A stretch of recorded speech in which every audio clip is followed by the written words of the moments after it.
Welcome to Natural Born Talents.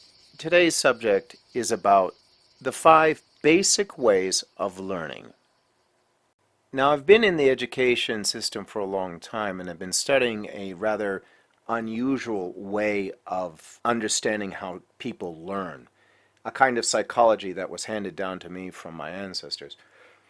But having said that, let's get into why is it that some people do well in some subjects and don't do well in other subjects, and some people have a very hard time with the education system as a whole, and how to teach to get to those students who are having a hard time in the present day education system.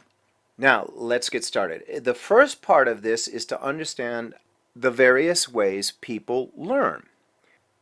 The physical, the logical, the holistic, the emotional, and the intuitive. There are, of course, others, which I will put in another video later.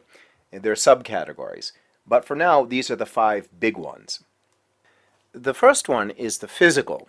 If you're a teacher, you will notice that the physical group are the kids that are always going outside and playing with a ball, climbing over things, and have a hard time settling down in class and focusing on something when they'd rather be outside playing.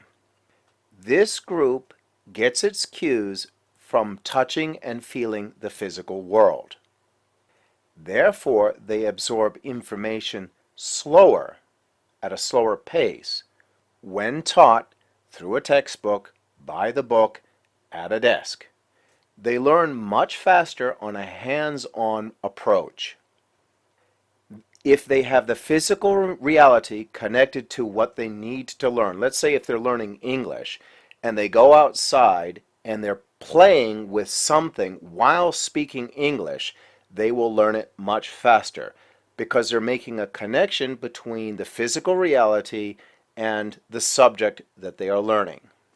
Once they learn something, this group tends to be very, very practical in its application to the real world. But again, they don't do so well if they're told to sit at a desk and write everything down and absorb it that way. The next group are the logical thinkers. This is the group where education at this time is mostly geared for. Step by step, through a textbook, at a desk, writing, reading, and learning. Now, it's not that other learners can't learn this way, it's just harder for them. This group makes studying look easy. This group tends to notice details, tends to be curious enough to ask questions about what they are learning. Conversely, this group doesn't do as well in things like sports, but tend to excel in things like science, math, and of course other subjects that require logical and linear thinking. Now the next group is the holistic thinker. Holistic thinkers are random thinkers. They take information from all directions at the same time. This is very difficult for other people to understand, especially in a lockstep, logical, linear society. This group of all the groups has the hardest time in the present education system. This group does well if they take a subject and they learn all about it at the same time at one setting. In other words, if they have only 1 hour to study one subject, just when they begin to understand the subject, it will be time for the next subject. For example, they may be studying science, and just when they get to figure out how to make the formula work, it's time for gym class. This group tends to do much better if they have a half a day on one subject, take a break, go to lunch, and in the second half of school, study another subject. The next group is the emotional group. This group tends to learn through feelings. They tend to be the nurturers and do well in things like music, literature, and arts and crafts. They can do things like science and math, but they much prefer things relating to the human emotion.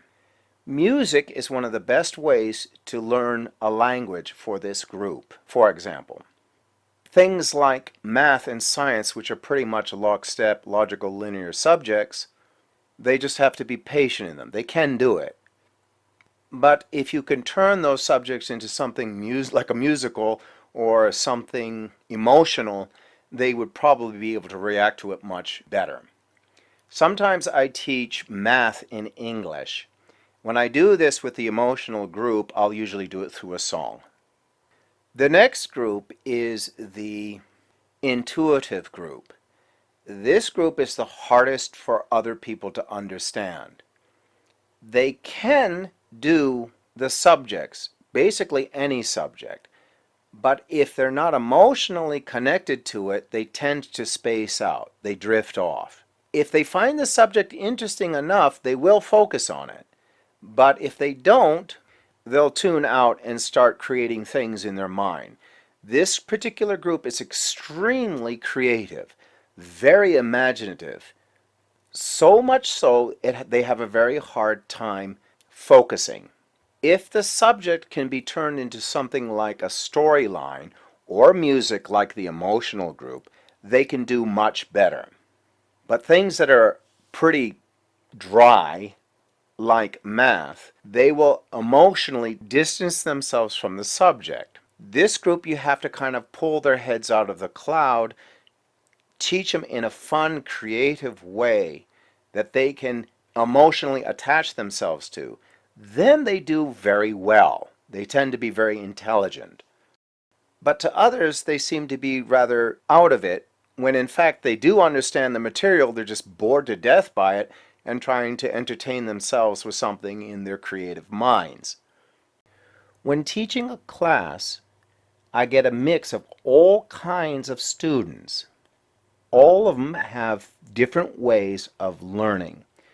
Since I teach English, what I do is that I adjust the lesson to fit each of the 5 basic ways of learning. Sometimes we'll go outside and play a sport in English. Sometimes we will do a song in English.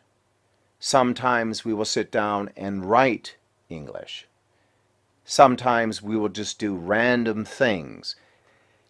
I make sure that each day is not etched in stone, that I have a variety of things that we can do, judging from how the students feel and can react best to what they need to learn.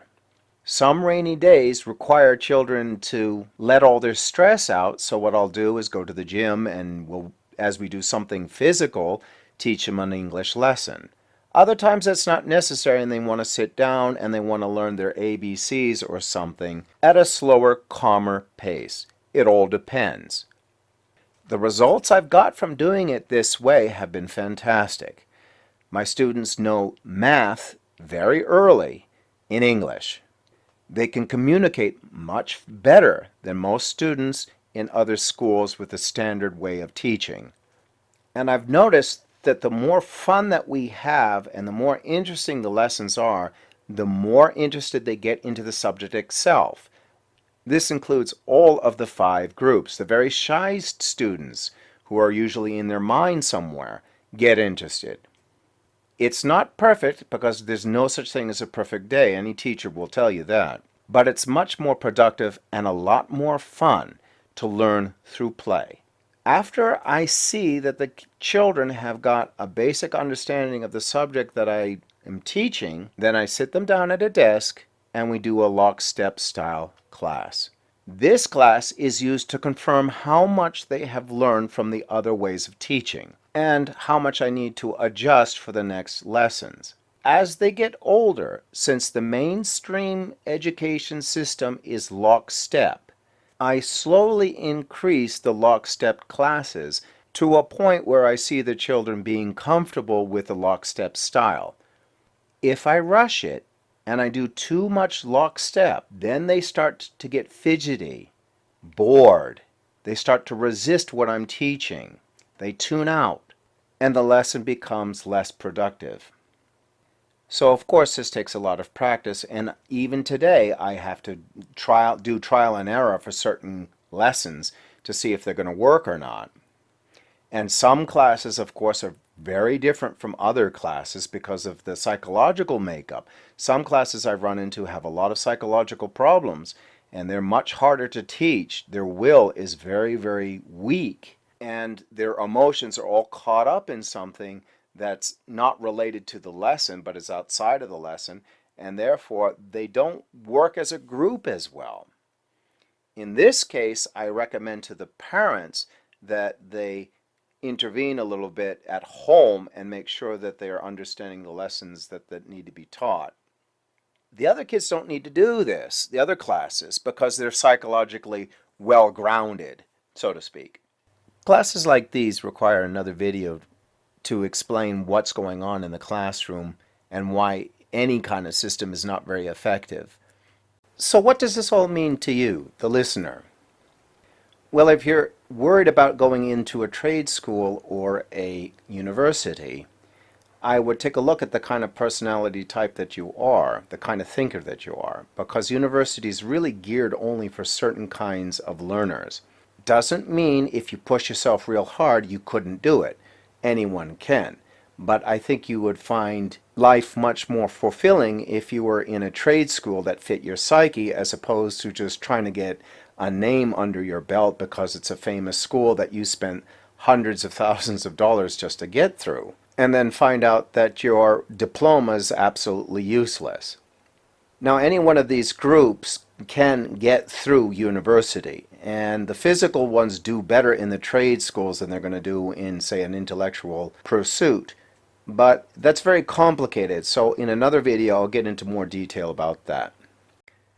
If you have any questions on what I mean by all of these things, please leave it in the comments below. Thank you very much for watching. If you'd like to support this channel and support education, please look into the books that I make for children. The Amazon online books are very, very inexpensive and are geared towards understanding culture and English. Other languages will be added later. Thanks again for watching. Hope to see you next time.